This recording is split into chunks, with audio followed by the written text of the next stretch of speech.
In the decade of the 1450s, in the continent of Eurasia, the growing Ottoman Empire embarked on its conquest of the Byzantine Empire. As a result, the long-established trade routes between European nations in Asia were closed. This required for new trade links between the two continents. This would be the job of 15th century Portuguese explorer Bartholomew Dias. On the August of 1487, Dias left the port of Lisbon, Portugal with a trio of ships. In 1488, Dias made landfall near present-day Cape of Good Hope. His ships were met with aggression from the indigenous Khoikhoi, resulting in the death of one. During a 3-day trip off the coastlines of South Africa, Dias lost men to repeated attacks by the locals. 9 years later, Portuguese nobleman Vasco da Gama would head the second group of vessels to sail around the coast of southern Africa. On the 4th of November, 1497, they reached current-day St. Helena and gave it its name. The explorers would have an unfortunate encounter with the native Khoikhoi, resulting with da Gama getting speared in the thigh. Da Gama would have a second encounter in present-day Mossel Bay with the Khoikhoi, after they offended the king by not asking for permission to use the fresh water. The expedition, though, would continue to the coast of Pondoland, which they named Natal. The 17th century would see the rise of the Dutch trading conglomerate, the Dutch East Indies Company, or the Verenigde Oost-Indische Company. The company became one of the wealthiest companies to ever exist. The traders that worked for the company would have to travel long journeys at sea in order to trade with Asia. These journeys would result in sailors developing scurvy because of no fresh meat, fruit, or vegetables. The southern African coastline, particularly the Cape, became a good candidate for a refreshment station. The initial intent of the company was for Cape Town to be a refreshment station.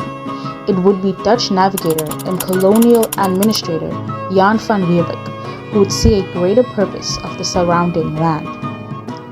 On his command, he had 9 company workers start farming on the eastern side of the Table Mountain. Ultimately, the refreshment station turned into a colony. Soon after, the Dutch introduced slaves. The first slaves were Angolan and arrived at the Cape on the 28th of March 1658 on board the Amersfoort, having been captured by the Portuguese. In May of that year, a further 228 slaves from Ghana arrived at the Cape on board the Hasselt. By 1710, the adult slave population outnumbered the adult colonial population 3-1. The Indian subcontinent became the main source of slaves, as approximately 80% of slaves came from India during the 18th century. Slaves were brought from Madagascar between 1731 and 1765. Slaves also came from Dutch colonies in Indonesia and Mozambique. Eventually, the VOC used the indigenous Khoisan as indentured servants. Admixture of the Dutch settlers and Khoisan resulted in the Cape Coloureds and Malay slaves becoming known officially as Cape Malays. The Europeans who lived in the colonies became known as Freeburgers or Vryburgers. These were ex-VOC members who had been given permission and land to farm. Eventually, Afrikaans-speaking Freeburgers became known as Boers. Trek Boers began settling in the Cape. Tensions between the indigenous Khoikhoi and European settlers began to rise. The Khoisan initially had open trade with the Dutch, but the presence of the Dutch began disrupting the nomadic lifestyle of the Khoisan. The Dutch settled in land the Khoisan used for seasonal farming. See, the Dutch perceived land as a commodity that could be privately owned, while land for the Khoikhoi was community owned.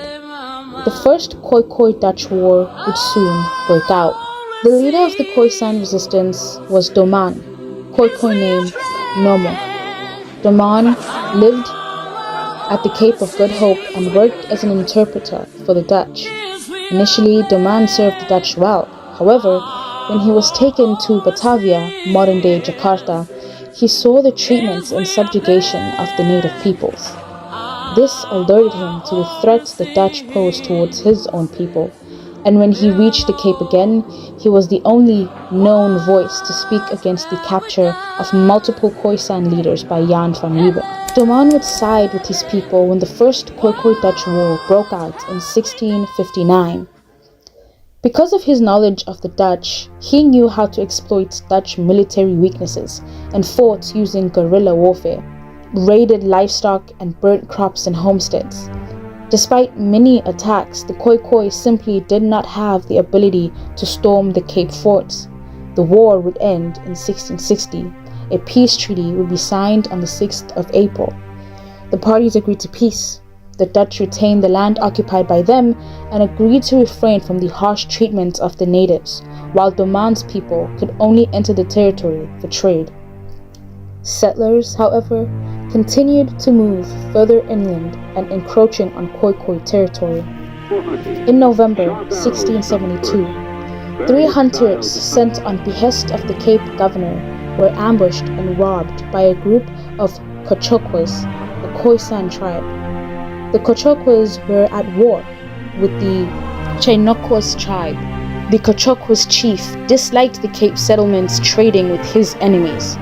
A second hunting party sent by the Cape governor the following year would result in the capture and murder of 9 men from the settlement. And thus the Second Dutch Khoikhoi War would break out. The Dutch, who had an alliance with the Khoikhoi tribe, Chainokwas, would overpower the Khoikhoi groups fighting against them. On the 8th of July 1677, peace negotiations were initiated by the Cochocquas. Peace negotiations started on the 24th of June, and so the war ended. However, the degradation of the Khoisan way of life would continue as they lost more land, combined with epidemics introduced to the area by European settlers, war, and land grabs by the settlers. The Khoisan population was almost completely eviscerated. The Khoikhoi, however, would not be the only conflicts European settlers would have with native South Africans. Boers would continue to migrate into the Eastern Cape from the Cape Colony, which would put them in conflict with the native groups that had inhabited the area for centuries. The Xhosa. The Xhosa are one of the ethnic groups that make up the Nguni people of South Africa, who are descendants of the Bantu peoples that migrated into southern Africa. The Xhosa comprised of the Galeka, Ngqika, Dlambe, and Dushane, and were one of the first Nguni groups to immigrate into South Africa and have been inhabiting the Eastern Cape since at least 1593. The series of conflicts between the Trek Boers and the Xhosa became known as the Frontier Wars, battles fought over land and water. In 1775, to cool tensions, the Cape government established a boundary between the Trek Boers and the Xhosas at the Bushmans and Upper Fish rivers. The two groups, however, did not respect the boundary and would establish settlements either side of the frontier. The First Frontier War would officially break out between the Boers and the Xhosa in 1779. Xhosas were accused of stealing cattle. This led to a series of skirmishes erupting along the border. Cape Governor Baron van Pietenberg, without any input from the Xhosa, declared the entire Great Fish River the eastern border of the Cape Colony, despite the area west of the river was inhabited by the Xhosa. Commando forces were sent to forcefully remove the Xhosa from their homesteads to the other side of the border. These forces attacked multiple Xhosa settlements, including an attack on a Xhosa group, the Initange, disguised as a meeting for discussion, resulting in the slaughter of 100 to 200 Xhosa people. The attacks would be successful as most of the Xhosa populations in the area dispersed. However, they would later come back.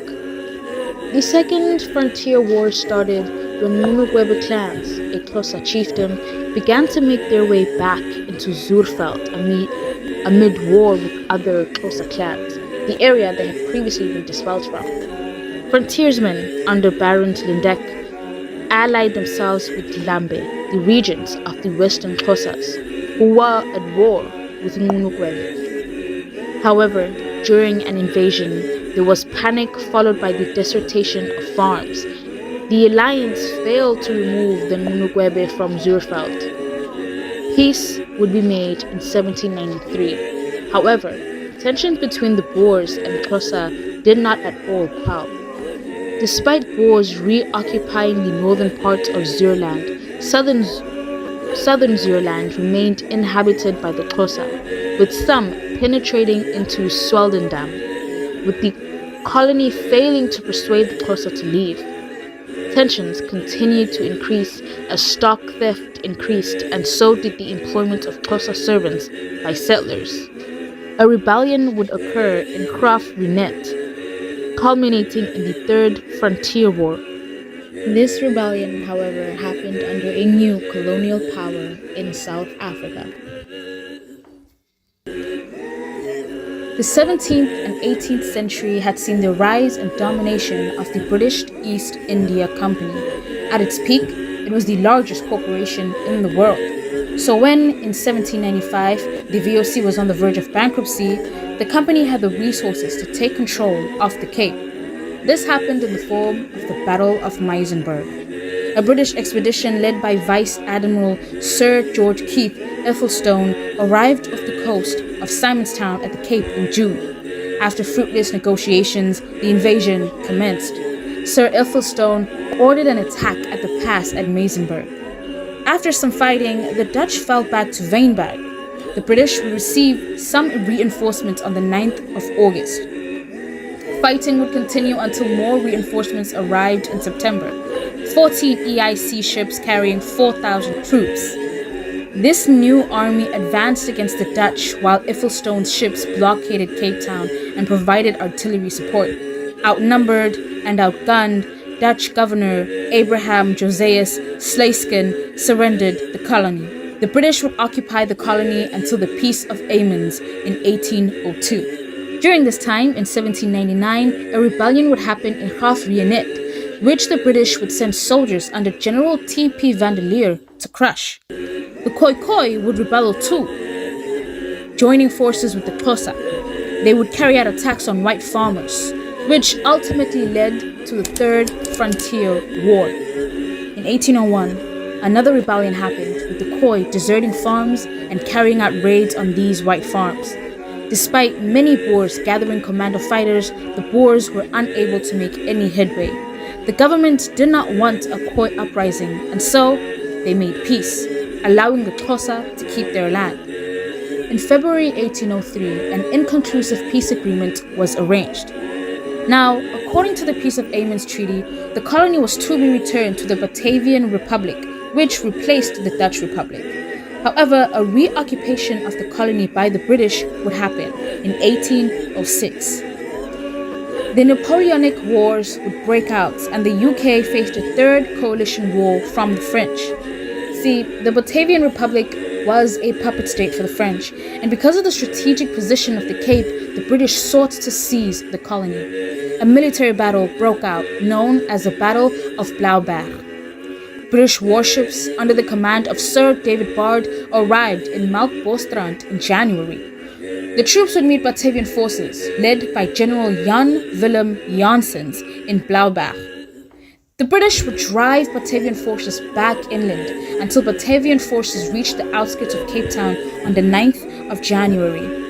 The Lieutenant Colonel, the commandment of Cape Town, would surrender.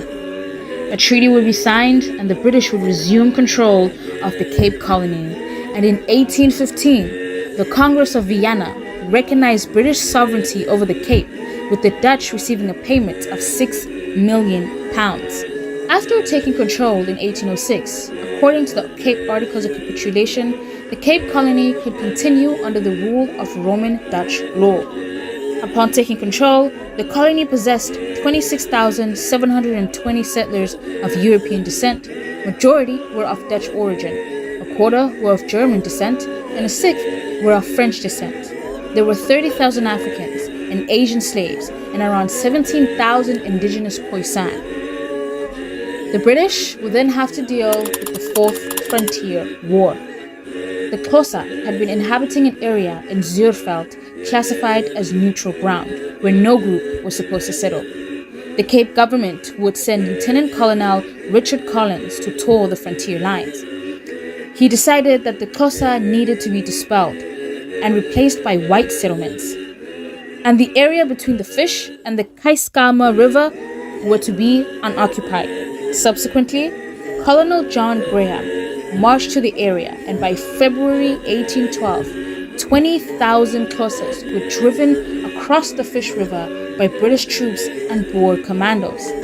The Fifth Frontier War started with the civil war among the Xhosa between the Ngqika and the dele Xhosa. The Cape Colony would involve themselves in this war as a defense treaty legally requiring them to defend the Ngqika. Colonial forces invaded Xhosa territory in December 1818 and would defeat the Gcaleka under Dlambe's command. However, the Dlambe would defeat the Ngqika after British forces left. The Dlambe would continue into the colony and attack Grahamstown with 10,000 soldiers. With the help of a Khoikhoi group, the colony was able to repel the attack. The Xhosa were pushed beyond the Fish River to the Kaiskama River. The area between the Fish and the Kaiskama River would be considered a neutral zone or ceded territory.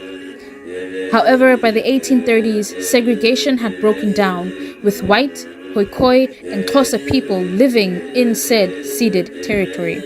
Insecurity persisted as the government's vacillating policy towards Xhosa land ownership. The expansion of the colony put pressure on Xhosas, combined with the overcrowding caused by other tribes displaced by the Zulu Empire during the Mfecane. Problems were further exacerbated when, as a result of droughts, cattle theft by the Xhosa increased, leading to drastic reprisals by settlers. In December of 1834, a large force of Xhosas led by Magoma, the regents of the Gaika Xhosa tribe, Tiali, and other Gaika chiefs swept to the colony in large raiding parties between the Winterberg and the sea, causing devastation. This resulted in the Sixth Frontier War. During the course of the war, some chiefs were defeated while others retreated into the Amatola Mountains. The British marched to Hinsa's residence in Butterworth to demand the annexation of the region between the Kaiskama and the Kai rivers to be British territory, to be called Queen Adelaide Province, and the expulsion of all Xhosa tribes involved in the war across the Kai River. This expulsion would prove difficult, so British Governor Sir Benjamin de Urban signed treaties with chiefs allowing them to stay as British subjects under the control of magistrates. However, the British government condemned the territorial expansion of the Queen Adelaide province as being uneconomical and unjust, and so the province was disannexed in December 1836.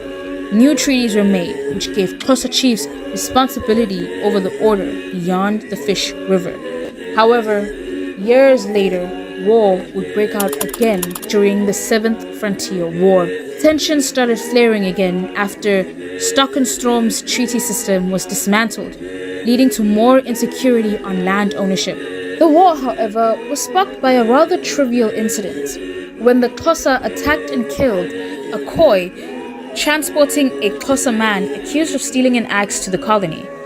The Xhosa refused to release the prisoner back to the colony, starting the Seventh Frontier War. Colonial forces made use of troops from London and Boer commandos, the Khoi and Fengu, a Xhosa clan who, after fleeing from Fengane, sought refuge with the Eastern Cape Xhosa but were treated harshly, and so sought refuge with the colony. The Xhosa were greater in number and had replaced their weapons with firearms. The war consisted of the widespread use of scorched earth tactics by both sides and massacres of Xhosa and Tembu people. After months of war, the paramount chief of the Xhosa nation and commander-in-chief, Andreas Stockenstrom, struck a peace deal. The deal will be rejected by the British Imperial General.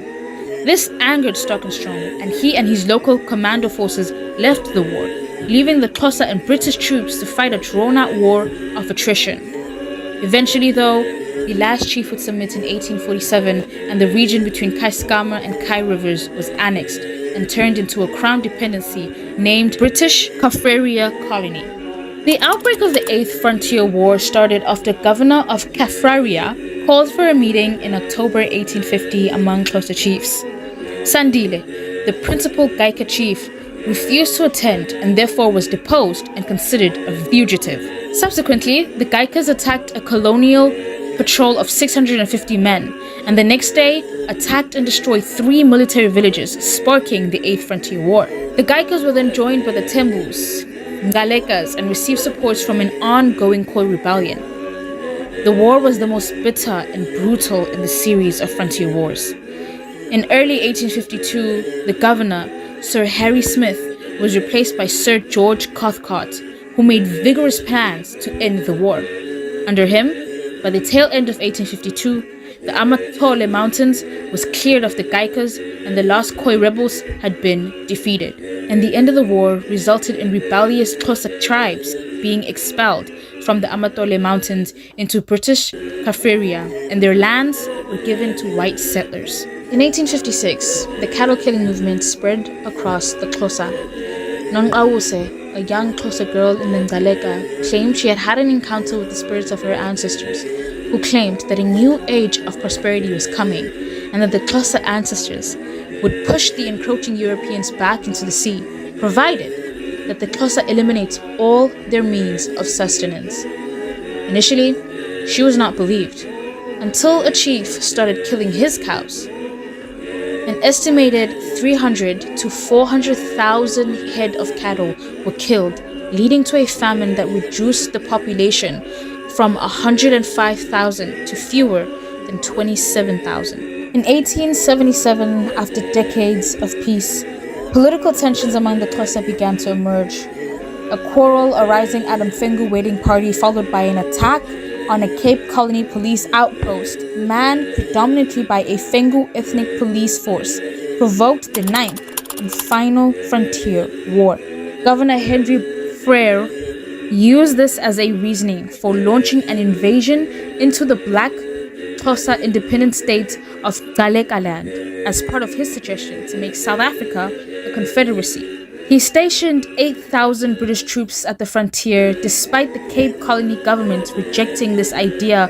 The Cape government viewed this as a local dispute that would be dealt with by local forces and did not require imperial military. And in light of more police outposts being attacked, the Cape government had to do all that's in its power to prevent British forces from crossing the frontier. Local Cape paramilitaries were able to end the attack in 3 weeks, and the Xhosa chief applied for peace. Despite this, however, Frere wanted Ngaleka-land to be annexed as British territory and used for white occupation. War would eventually flare up again when Frere called for the disarmament of the black population, despite local Cape forces being predominantly black. This resulted in furious protests from the Cape government and black soldiers. With tensions flaring, British imperial troops were stationed around British Kaffraria land, who ended up advancing into Ngaleka-land territory in order to occupy it. The British were wholly unequipped to fight in the territory and were slow and inefficient. This allowed Xhosa forces to reach the frontier and lay waste to the settlements in the area. The war would eventually come to an end after the British worked with Cape forces, resulting in the Xhosa being subdued, and the last independent Xhosa territory fell under British control. The Cape government, the colony's first elected government, was overthrown by the British mainland. Ngaleka-land became the one of many other independent black states in southern Africa to fall under the imperialistic ambitions of the British.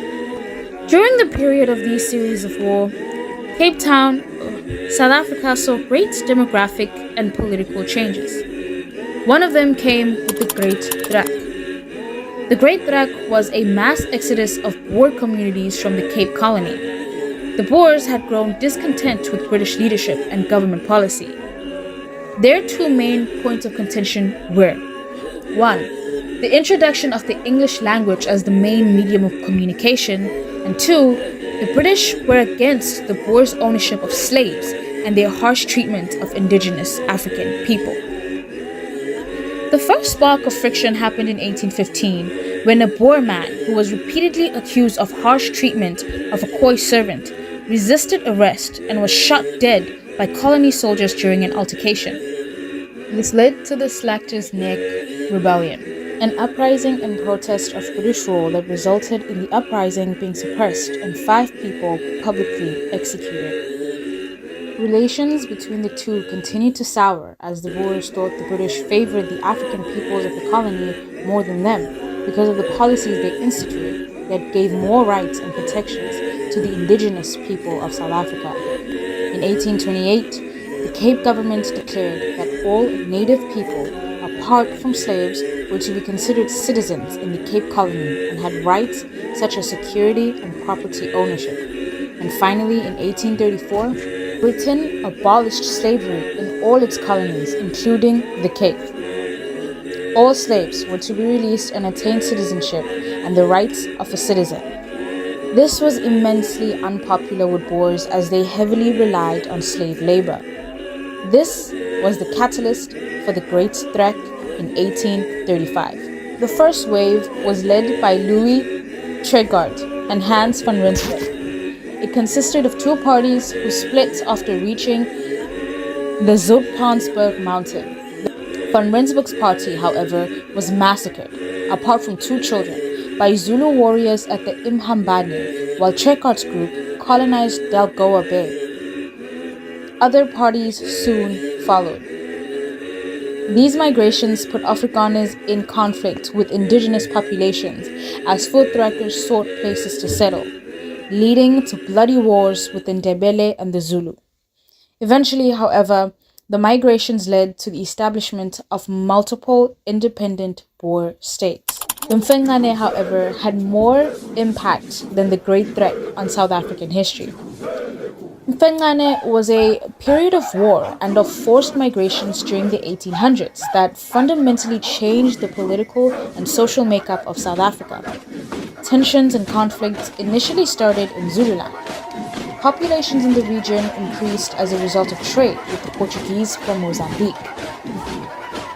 After Tingswayo, chief of one of the major ethnic groups at the time, the Mtetwa Paramountcy, entered into an alliance with Tongas. War broke out between the Mtetwa and the Ndwandwe, another major ethnic group, and their allied forces. Tingswayo would eventually be defeated and killed in battle, but war continued on. The confederation of clans under Tingswayo assimilated under the growing Zulu kingdom led by Shaka Senzangakhona. The Zulu were initially a small, weak clan under Senzangakhona. It was Shaka Zulu who would turn the clan into a powerful kingdom. After being expelled from the clan with his mother by Senzangakhona, his father, Shaka was taken in by the Mtetwa and served a warrior under them. After Senzangakhona's death, Tingswayo released Shaka from service and had him take over the Zulu clan. Under Shaga's leadership and military expertise, the Zulu expanded and took over neighboring clans and assimilated only the women and young men. This led to clans fleeing and warring with other clans, leading to widespread warfare and displacement. Mfengane spread across South Africa, creating widespread suffering and devastation and causing great demographic changes as populations and clans were destroyed, while it gave rise to many other African kingdoms. The upheaval of Mfengane made it easier for white expansion into Natal and the interior of southern Africa.